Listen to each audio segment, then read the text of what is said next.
Buddy of the program is back. He's with us again. Good morning, Val. Morning. Apparently, he was in The Doors. That's what I heard. Yeah, played Jim Morrison. I'll be damned. Yeah, that's cool. He was good. He was in The Doors. That was a good movie. You were good in that. Thank you. He's a very busy man right now. Opening a week from Wednesday is Alexander, Oliver Stone's film. And of course, he's in the Ten Commandments. We've talked a lot about this. It's a stage show, a musical, live at the Kodak Theater, and we'll talk about how to get tickets for that, too. How long is that going to run? I like theater in L.A. They say, where's it playing? I say, it's at the Kodak. And they say, where's that? I say, it's where they filmed the Oscars. And everyone goes, oh, I know that theater. I can get there now. I know where that is. Whatever's helping you. How long is the play, you say? with music?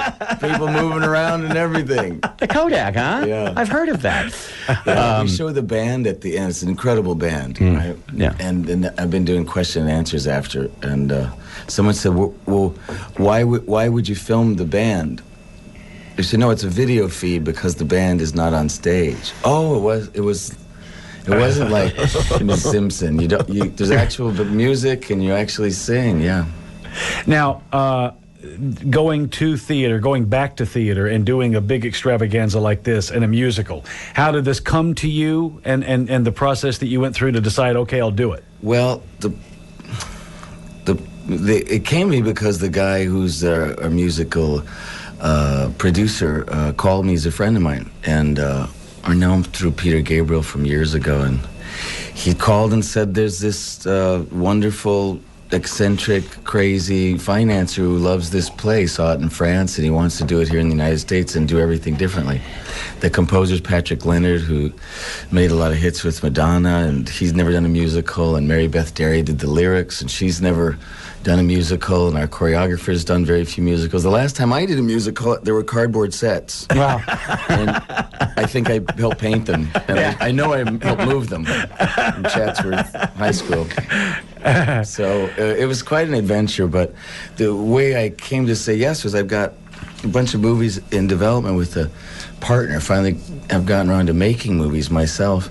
And I had to call them and say, they're just not adding up to the personal benefit I know I'm going to get from playing a guy who was, the story is still important to millions of people. Mm-hmm. It's quite remarkable. We've got millions of laws on Earth trying to enforce these 10.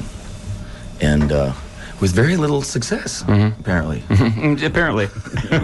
It runs through December 5th at the Kodak. Where is that? It's in Hollywood, California. Yeah. On Hollywood Boulevard. Where they tape the Oscars. Yeah. In fact, it's kind of connected to Grom's Chinese Theater, where Alexander opens tomorrow. Well, we're going to the opening. Oh, I guess it opens. The big world premieres tomorrow. Have you seen the movie? I'm seeing it this afternoon. Have you read some of the reviews? No, but I've seen Oliver Stone since, and since he's smiling, I know we did all right. All right. How was it working with Oliver Stone? It was great. He's quite a character.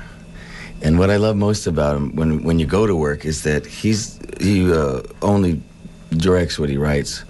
And he writes questions that he desperately wants the answers to, but he doesn't know what the answers are. He's not trying to impress audiences with his intellect. So I played a father, and he would come onto the set with just real, sometimes painfully intimate observations about his own fears as a parent, or what his father did to him and what he did in retaliation and what does it really mean. And then he would do the same thing with Angelina Jolie about being a mother, and she plays my wife in it, and Colin Farrell's mother, which is really weird. How did you get along with Colin Farrell? We had a ball. Fun guy? I'm still laughing, yeah. And he worked very hard. It's the role of a lifetime for any actor. And most times actors do their best performances with Oliver Stone, and he knew it when he went to work, and he tried really hard. It's hard not to think of him and not laugh. He's very funny. I'm trying to find a comedy to do with him. He's great. So now... But Angie, what a drag. Yeah. Wow. Sorry to hear that you had to go through that. I mean, our first scene, I had to rape her, and I'm just, for some reason, I couldn't remember my lines, and it took 4 days. Eventually, we got through. Work. I sweat. You sweat? Yeah. Actual perspiration. Yeah, it was terrible. Now, she just appears to be... She can't kiss. No, I she just want to clear that up right She doesn't now. look very sexual at all, really. No. That's a thing. It's a waste. It's all smoke and mirrors. Yeah. Plain Jane. She walked through here, you wouldn't notice her. Now, this is the truth. This is the absolute truth. We filmed in Morocco. I watched a camel turn and look at her. Wow. You know, I swear it's like, wow. Yeah. She had bigger lips than me. I want some of that. I want some of that. So she and along with being that lovely, one would think she's that endearing, a personable person. She's really incredible. Every now and again, you meet a real movie star. See, I can't even talk when I think about it. And because she deserves the recognition she has. But she would have it just because she's so gorgeous and talented. But then she works really hard. That makes a difference. Now, what about this epic thing? Here you got Oliver Stone. You've got this huge film that involves what looks like 2,000 extras on horses wearing armor and swords and just this crazy thing. How did that all go? It was amazing. Oliver has a particular talent as a producer to be in the moment, be present as a director, but then be in advance of the production. And this was it really was kind of a miracle that it got done. And the quality of the entire cast and the crew is really amazing. Just last night we did a question and answer after. I was just looking at Rosario Dawson and Jared Leto and Angelina and Colin. I'm just thinking, this is a good job. Yeah. These are just gorgeous people, and it was a really amazing experience. Positive, and it was just fun. We laughed every day. Let's go to Bob on line 5. He said he went to high school with you. Good morning, Bob. Good morning, everybody. Hey. Hey, Mark and Brian, always a pleasure. Thank you, Bob. Val, good to hear your voice. It's been a long time. I have a cute Val story, and when better to announce it than when he's on the air. Okay. I remember we did Star Spangled Girl in high school in 10th grade, and it was just a little classroom play that we did. And I remember that the other girl and I that were in the play, we would get very concerned because Val was never there. He'd show up for one rehearsal and be gone for a while. Show up again, be gone for a while. Bob, I think you might be a psychotic liar. I've never heard of this play. Where are you? What's your last name? Anderson.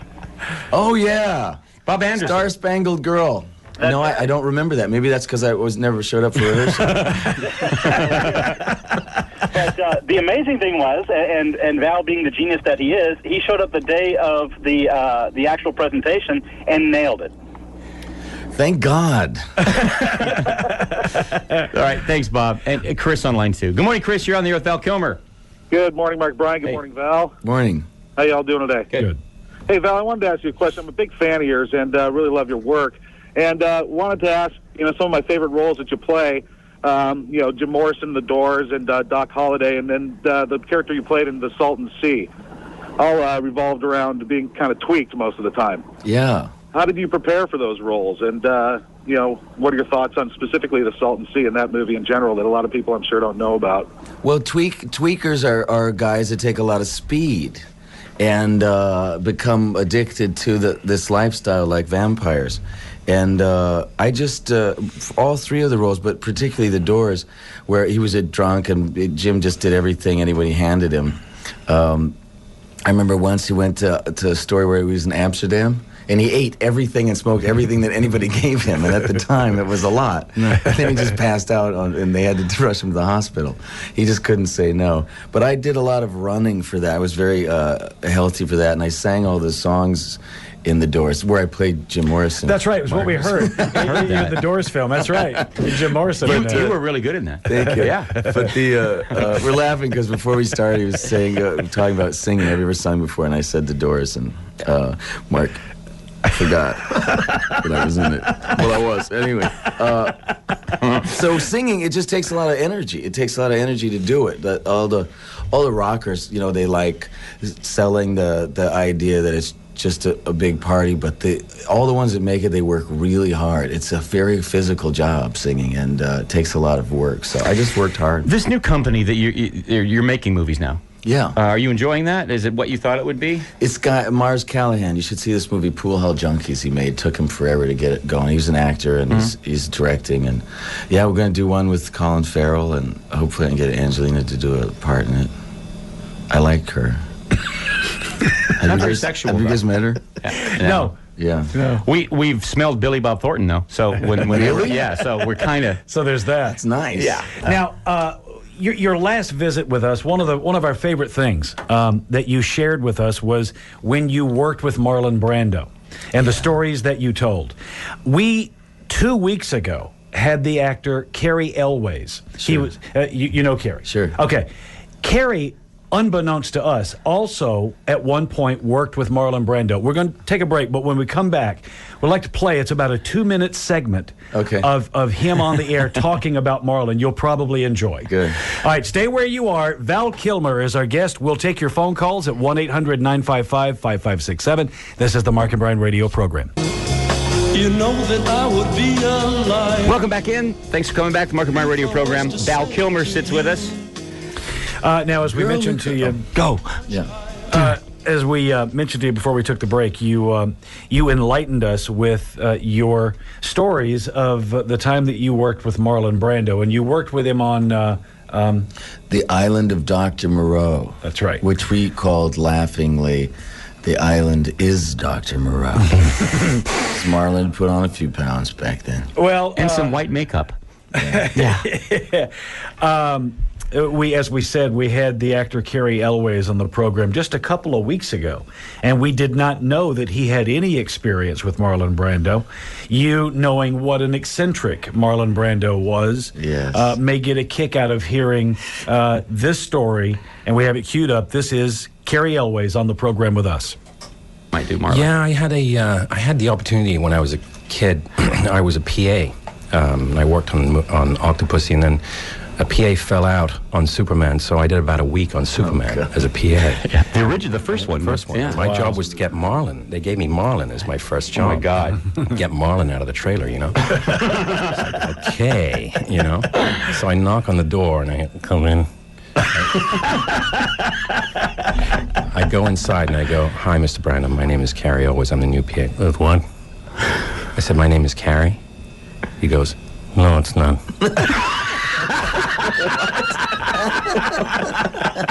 I said, "Oh, really?" He goes, "No, it's Rocky. Your name's Rocky." And I said, "Okay, what are you going to say to Marlon Brando?" Right. "You're wrong." Okay. So from there on in, I was Rocky, and my job was to, and I would come up to him, I go, "So they're ready for you, Mr. Brown?" He goes, "You know how to lie, don't you, Rocky?" I go, "Yes." He goes, "Well, just tell him I'm on my way." I said, "But I already told him that, Mr. Brandon." He goes, "Well, tell him again, goddammit." That's a huge job for the first-time PA. Can't imagine. Now, we had Val Kilmer on the program, and Val did a film with Brando. Right. And he talked about much the same thing. Right. But he also said through his No, it's not. insanity is this warm, wonderful guy that you just kind of have to chip away at, and you'll get to him. Did you find that to be? I didn't have that long to chip away at Marlon. One day he goes, "I'm not ready yet. And where's that lemon meringue pie you promised me?" And I don't remember him asking me, but I'm not going to question Marlon. Right, you know. right. And it's not like lemon meringue pie is an easy thing to come by. Spur of the moment. In England, you know. Right. And he goes, "You promised me a lemon meringue pie." And I said, "I don't see it here at all." So I go to catering, and I get them to make a lemon tart, and I bring it back, and I go, "Mr. Brandon, I'm sorry, this is all we could find." He goes, "What the hell is that?" That's not a lemon meringue. What is that? I said, "It's a lemon tart. It's as close as we could." I don't see any meringue in there. Now, do you think he does that? Because that was part of it. It's a great Marlon, isn't it? Yes. Rocky. No, it's not. I love that. No, who could do that but Marlon Brando? Change the name. And Cary didn't fight him. No, you're right. It's Rocky. Rocky now. Now, it says down here that you've got a film coming up that you worked with Robert Downey Jr. Yes, I had the most fun. It's called Kiss Kiss Bang Bang. Joel Silver produced it, and Shane Black, who wrote several of the Lethal Weapons, and he directed it as well. And it's set here in L.A., kind of a comic, not kind of, it's a very funny detective yarn. Now, Robert, of course, has had his difficulties, and my partner and I are both huge Robert Downey Jr. fans. Yeah. Are things good now? Couldn't be better. He was so much more healthier than me. I was a little embarrassed. I just finished playing King Philip, who was a big, fat, happy, drunk king, and Robert was constantly saying, "Diet, Val. You must diet. You know, you work with your body. It's not radio. Yeah. Radio's great. You don't have to shower. That's right. You don't have to wear socks. No. You can do anything you want. Yeah, I brought you a present though, but it's not funny on radio. It's a visual. Actually, it is funny. It's a Ten Commandments tote bag with my face on it, and it says Val Kilmer's Moses, which you wouldn't know from the poster, would you? Because my face is larger than life on it. Yeah, you're really, really big on there. And it says Hollywood, New York, Chicago, Boston, and Las Vegas, which isn't true. We're just here in Hollywood. That's right. It's not everywhere. No. Now, what if it does go to those places? Are you going to travel? Then it will be true. Yeah, but are you going to travel with it? I would love to. It's been a wonderful experience. I sing about 12 songs in it, live on stage every night. Come on Thursday. I'm signing autographs and talking to audience after the show. Now, you said something very cool in the break. You talked about how you do come out at the end of the show and you talk with the audience, because you had said when you were a kid, you went to a play and some of the actors came down and talked to you, and it was inspiring. Yes, and also when I went to school, actors that were currently working would come and talk, and it always meant a lot, even if they said things you already knew as an actor. But it's just fun, and the cast, they're just gorgeous, talented people. I mean, really beautiful people, 55 dancers and singers and 1 or 2 actors. And it's just a lot of fun. It's very gratifying. And what Val said was true on Thursday. Come down and see the show, and he comes out and does questions and answers and talks to you. That's very nice of you to do that. You've been acting for a long time. I mean, as we mentioned last time you were on the program. I know, long enough to play Colin Farrell's dad. You were. I think it's my first father role. How was that for you? It was a little depressing. I'm actually the age Philip was when he was assassinated by someone, I'm sure, that looked and acted a lot like Angelina Jolie. She is kind of an assassin. You just can't think around her. But she was a little young to play Colin's mom. Yeah, when I heard that, I think they're the same age, but they age her, and she's very dramatic, and it's a wonderful. Every performance is wonderful, and Alexander is great.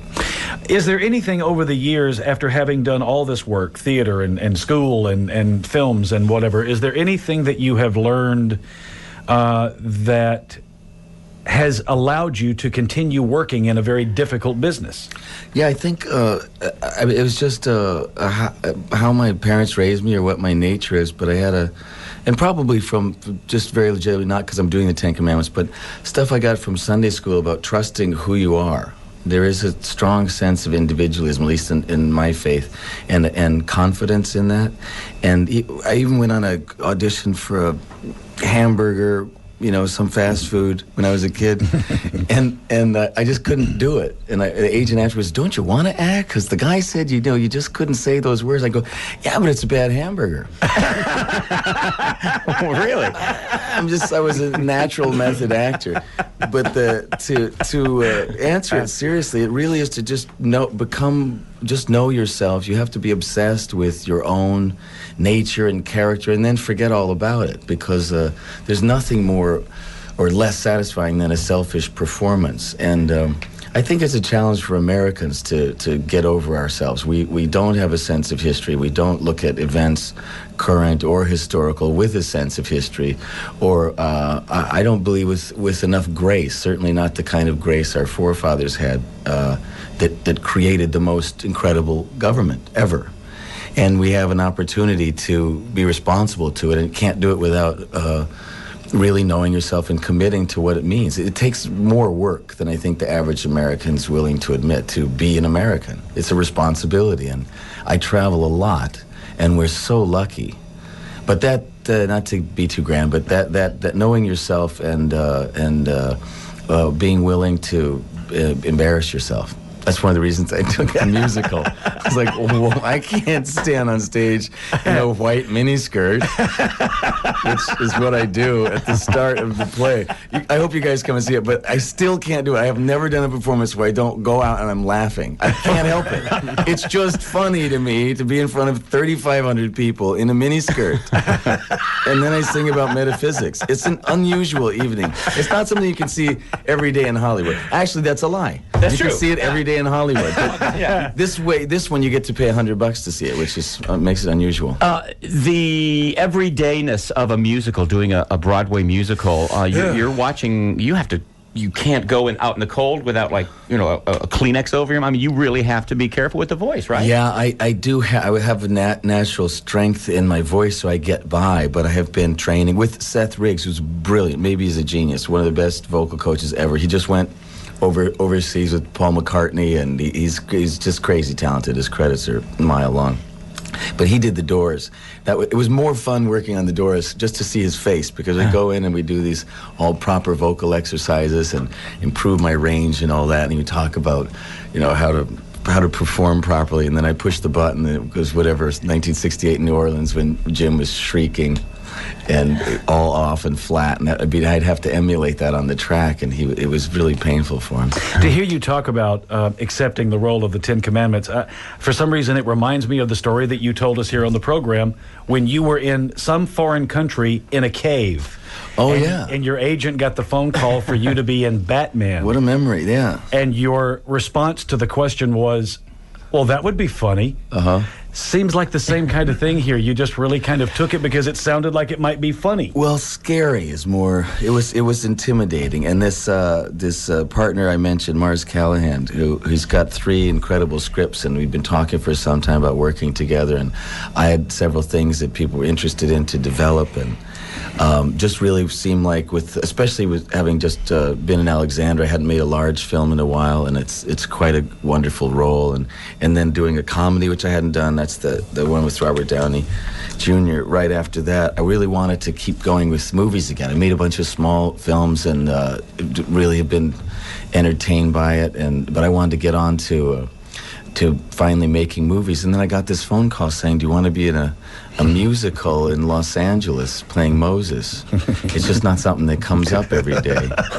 And but the character of Moses is such an incredible man. He's so humble and meek and yet so powerful. And I'm very familiar with the story because I'd played the character before, and it always meant a lot to me because he was a passionate man. He was always wrestling with his sense of moderation, because he killed a man, which we know is true, and it's just in the same character to smash the tablets when he comes back from getting this message from God to how the rules for living, which we've yet to improve on. I don't know if we were on the air when I said that, but I do find it extraordinary. There are millions of laws trying to enforce these 10. And if you read them and think about them, it's very odd, because you just feel better. There's sort of you get a sense of order that's proper. It's not imposing. It's not about judging or judging other people, and it just goes right beyond even religion with all the kind of restrictions that come up with it. You just feel good. Can we have one more break with you? Okay. And we'll get it. Yeah. If you have questions, feel free to call us 1-800-955-5567. It's Val Kilmer on the Mark and Brian radio program. Let's get back to Mark and Brian, on 99.1 The Our Fox. guest is Val Kilmer. As you look over your body of work, the films and the plays and the different things that you've done, there's some odd choices in there, some fun choices, some different choices that other people might. Yours aren't safe, per se. Well, thank you. I take that as a compliment. I've tried to entertain audiences, and to do that, try to find something, whatever's coming up that will be challenging and have some degree or measure of risk that, like the Ten Commandments is a big part of saying yes, because it's a musical. And the last time I did a musical, there was cardboard sets, and I'm pretty sure I painted them and helped move them. But there have been times when I, really upset people representing me because I wasn't conforming to the kind of rhythm you're supposed to in Hollywood that secures your position, makes a lot of money, and there's a certain level of stardom under which you can't. It doesn't matter how many fails you have, you're always regarded as a certain way, and I just didn't really. It wasn't me. I just felt I had to pursue acting, and then my own interest. Of Africa and my community where I live in New Mexico is very poor, so I've tried to help out there, and it takes time to do things. So I didn't really develop a personality, which most big stars have. But I'm going to try now. No, I got a place here. I really want a personality now. Please like me. You mentioned I got a tote bag. I'm on several lunch pails. I'm on several lunch pails, which I'm proud to say. Yeah. My son likes to torture me with that. Yeah. Dad, you look stupid. Thanks, son. And shave that goatee. Yeah, it's not fashionable. Yeah. You mentioned earlier off the air that the Ten Commandments, you changed directors. Yes. And what does that do for a major production in mid-run? How does that work? Well, it was just fantastic. The director had fulfilled his contract, and the producers weren't satisfied with the. They just believed that the story could be more than what we'd realized. We had standing ovations opening night, and it's selling out, and it's all very flattering. But the story we knew could be better. And I must say, not in defense, but in explanation of the first director, it was a very ambitious idea, basically a rock opera. The composer had never done a musical, so there are certain rules to musical theater he wasn't familiar with, or just said it's not really how that song works, and songs that would not need an ending in a pop record where you have to have a kind of button and sort of attack for entertainment value didn't come easy to him, or was difficult in rehearsal process with the first director. So we got a fabulous guy that just came off of The Boy from Oz. That was his success, Phil McKenzie, to come in, and what I meant by rock opera is that there was no dialogue. So it was just a very ambitious idea, and some of the ideas didn't come off as well as we expected. So we got a new director. Very normal too, with a play that should be workshopped. Max Asri, the financier, he just has this. He takes a lot of risks, and he just paid for it as if it was already a completed play, and it wasn't. It was just the beginning. So was there downtime in preparation? No, with the second director? We just took a couple of days off and then did less shows so we'd have energy to rehearse, which we just completed, and it's just a lot better. It's very satisfying. So let's say you're sitting around late at night, you're flipping around television, maybe you're in a hotel room and you're just flipping around television, and you roll across HBO and it's showing Top Gun is just starting. Would you stop down and he's smiling. Would you stop down and watch? Gee, I don't know. It's been so long. Well, it was early in your career. I've never seen an Iceman tote bag. I'm just saying. I think that says a lot right there. But there's probably an Iceman flak jacket out there. It was so strange doing that. The fighter pilots, they liked my character. I went to a party once. They were on their way. They couldn't say where. I'm going on a secret mission. Yeah. But they actually were. They were going to fly air cover for the F-111s when we bombed Libya. Wow. So the aircraft carrier we had left to go do the Top Gun scenario that is in the film, which I thought was rather plastic, but that's what happened. But I woke up the next day, and I was taking a shower. I get out and I look in the mirror, and I have a bruise the size of a silver dollar on my heart, but like a perfect. And it was purple, and I didn't fall down or anything. I drove myself there. I remember everything. And I'm like touching myself. I go, what is that? And I realized this was from being stabbed by fighter pilots with their forefinger. You're like us. And they stabbed me in the same spot. I guess that's a thing you do if you're a fighter pilot. So when you ask if I want to watch it, I think of things like that. Being stabbed by fighter pilots with their forefingers in San Diego. Good movie, though, if you haven't Yes. seen it. Yeah, I love Tony Scott. He's a fantastic guy, and he's mainly thought of as big canvas action pictures. But he loves actors, loves them. I mean, if you see True Romance, you see the subtlety in the performances, and so many quotable quotes in that. And Top Gun's big. All right, hotel room flipping around. There was some fashion dues there. We started a whole universal trend of flat tops. Yes, you did. And hair care products. A lot of innovation in that.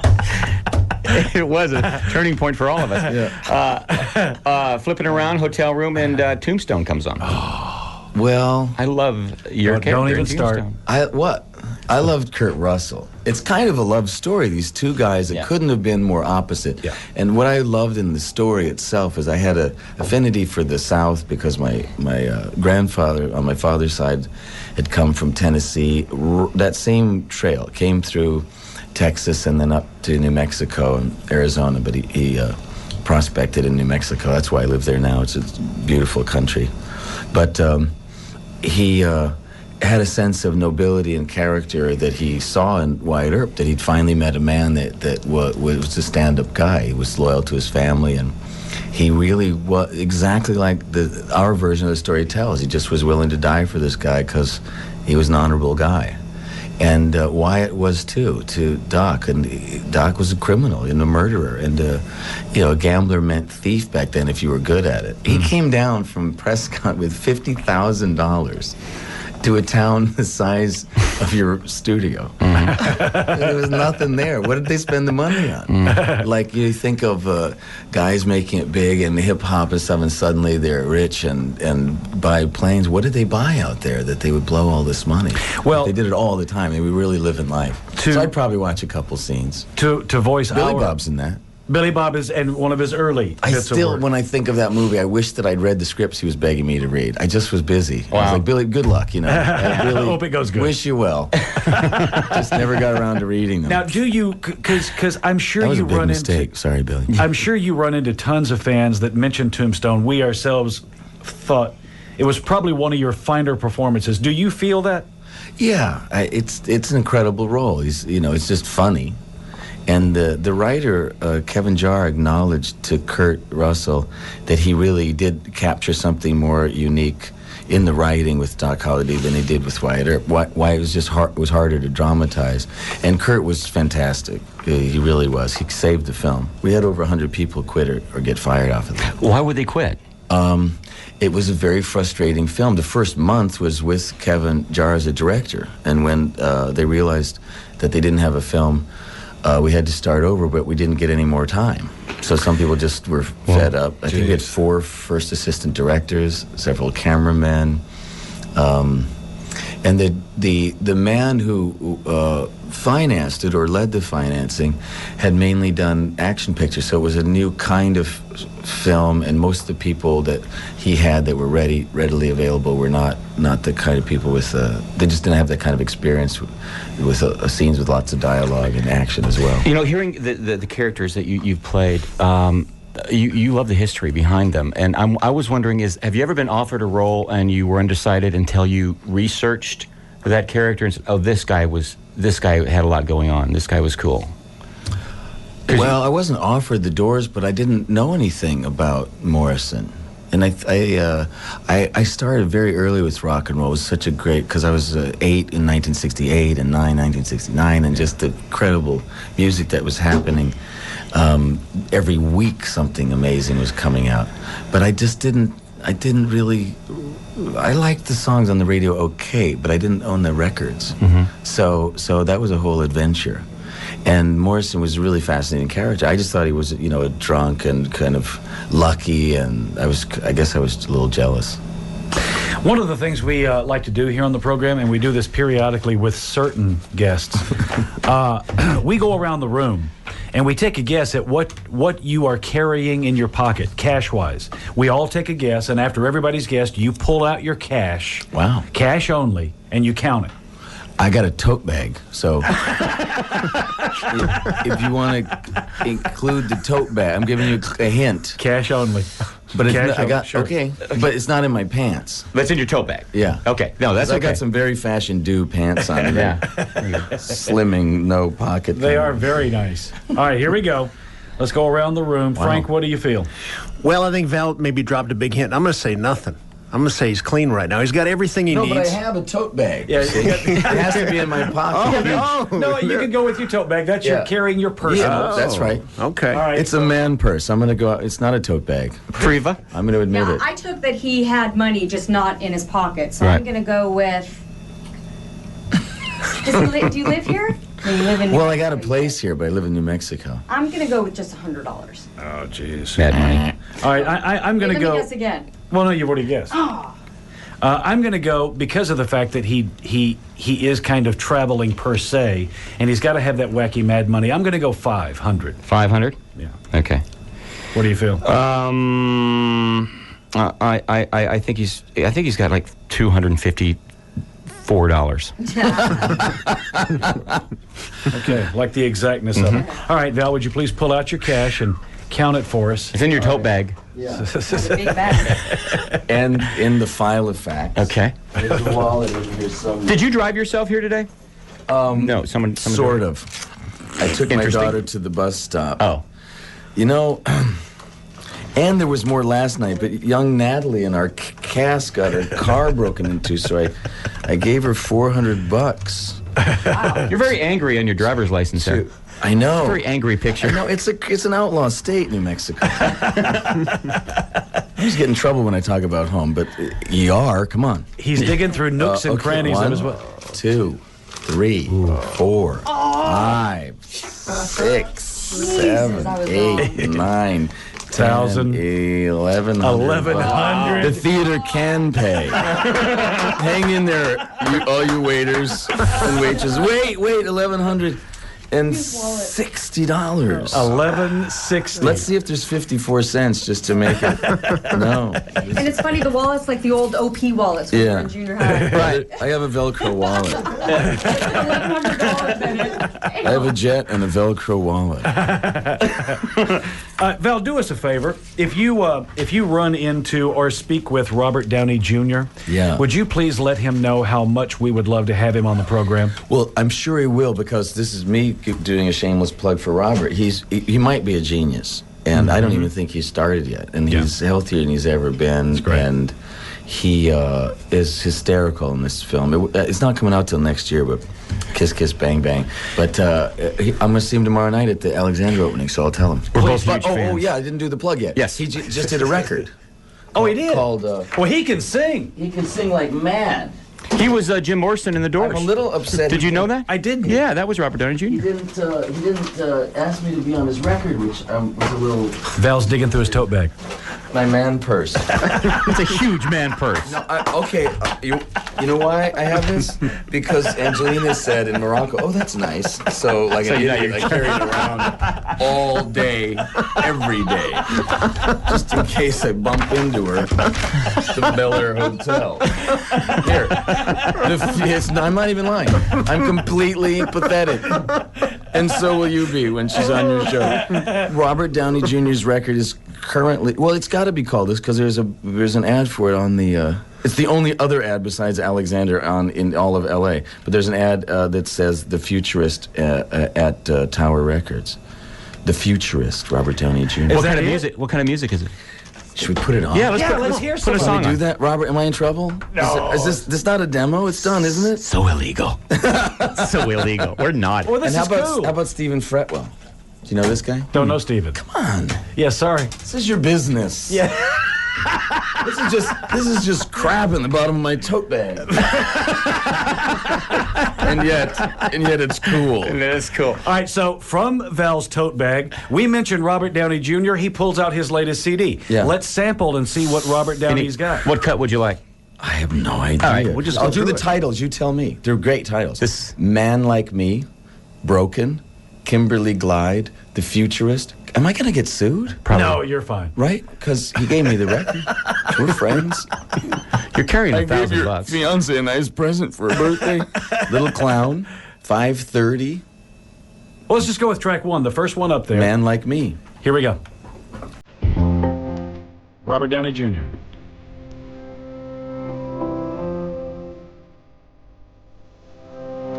I like it so far.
Well, that sounds great. How about that? Yeah, that sounds great. I was about to cry. I was getting All kinds of fun stuff all in your choked man up right purse. there. Not sure if Robert you'd Downey cry. Jr.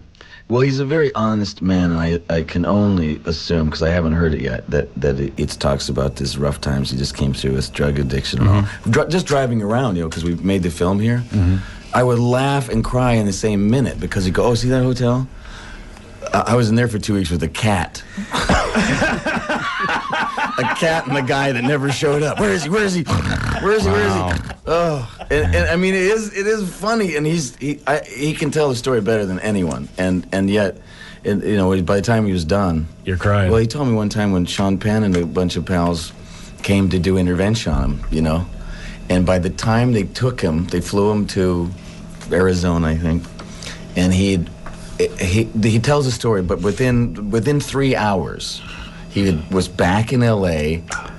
getting out. But by the time I got the handcuffs off, he's still in his whatever you would call them, but I guess pajamas that they'd given him, and had scored.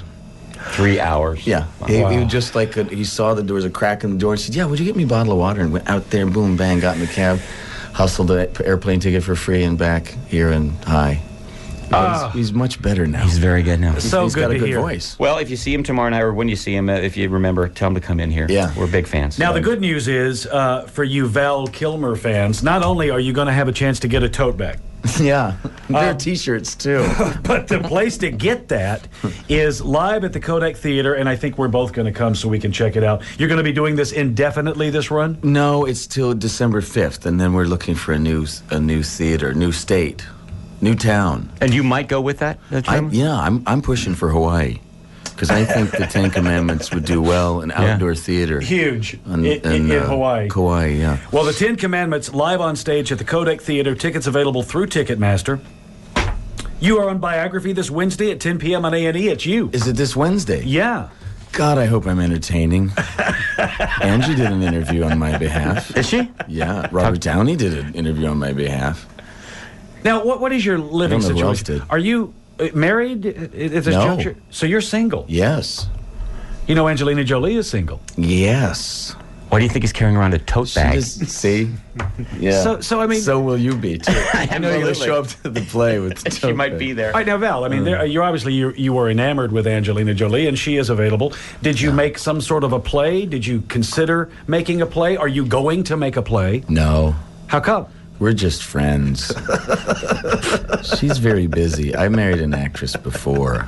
You don't want to get involved in that again. No, actresses are just like great women, just more of them. There's just more so. It's a full-time job. I understand. She's very committed to her projects, too. I understand. I do some work for UNESCO, which is the educational branch of what is it? It's too early in the morning.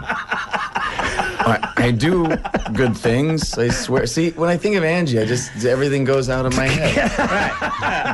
Educational branch of UNICEF, United Nations, something with a wreath on it. It's really important. We educate stupid. I mean, educate actors without education. No, it gives money for education to third world underprivileged That's good. children. That's a great thing that you're doing. Wow.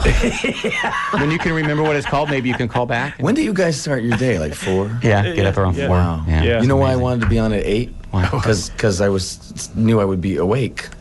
Because the show, you just get wired after midnight. Lunch is at like 2 in the morning. So I got a couple hours sleep. Now I'll go home and sleep. Wow. Yeah.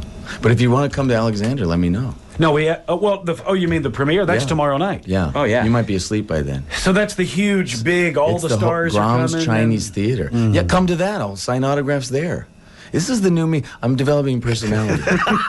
It's the new industrial proved happy available. Happy available. Yeah. That's what the agents say. Will you just be a little available? I don't know what it means, but I'm available now. You come to the Kodak, I'm there. I'll give you my street address. Bring a tote bag, I'll sign it. It's not a bad tote bag. No, it's a really nice one. Yeah. No one said it was a bad tote bag. I don't bet Robert Downey Jr. doesn't have a tote bag. 2 men raised as brothers, divided by destiny. Not me and Robert. That's the line on the tote bag. And along with the 10 Commandments, which is live on stage at the Kodak, where you can get a tote bag, and the biography, which is Wednesday night, 10 p.m. on A&E. What else have I done? Alexander. Oh, yeah. Yeah, the film Alexander with Colin Farrell. Opens a week from Wednesday. Yeah. I'm going to see it this afternoon. I'm very looking forward to it. All right. Well, would you... Tell you what. If we give you our hotline, would you call us tomorrow morning at any time during the show and let us know what you thought? Sure.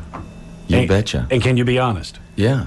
If I'm up, I'll call. Are you nervous? That was honest. I'm not nervous because Oliver Stone, he just as I said earlier, it's a desperate need he has to get the answers to these questions.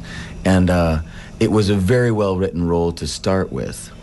And it's just a lot of fun to hate Angelina. And, they hated each other.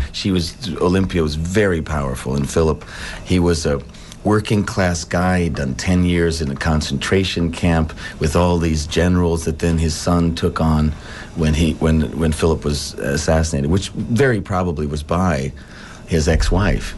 So just being on the set every day, and she's fantastic, and Colin was fantastic. So the people that I mainly acted with, but 20 brilliant Irish actors, because Macedonia was to Greece what Ireland is to England. Wow. It's that spur in their side, and it's really hard to imagine the energy that Ireland would have if they just took over England. But just think of them at one football match. And that's what these guys were like every day for 6 months. They had great energy. So I'm sure it's very good. Well, we'll give you the hotline number, so call tomorrow and tell us what you thought of you. Val, we always... I was wonderful. Yes. I was doing publicity the other day, and my son was there, and my publicist was there, and like every 5 minutes, Val, you're wonderful. And I turned to my son and I say, see? You get $3,000 a month to say that. Can't you do it once? Just give me one. Val, you are wonderful.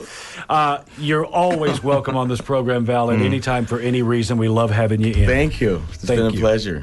We will do business and return for the coveted. It's the Mark and Brian radio program. Back to Mark and Brian on 99.1 The Fox. Welcome back. Mark and Brian radio program. Because of the fact that Val Kilmer is such a talker, we're a full 2 breaks behind.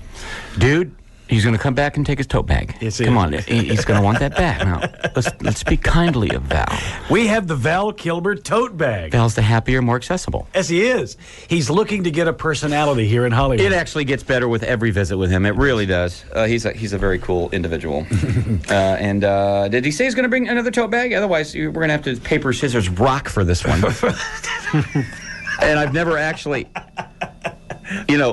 put up any sort of competition to get a tote bag before. Sure. That's how cool this tote bag is. It really, really is. It was given to us by Val. Yeah.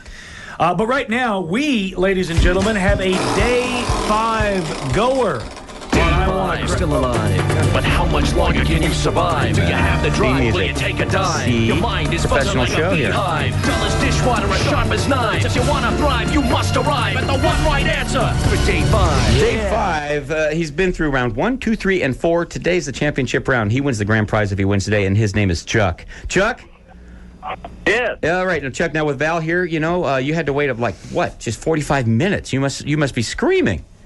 Sweating bullets, and that's not a good thing to do when you work at a post office. Well, Chuck, you do go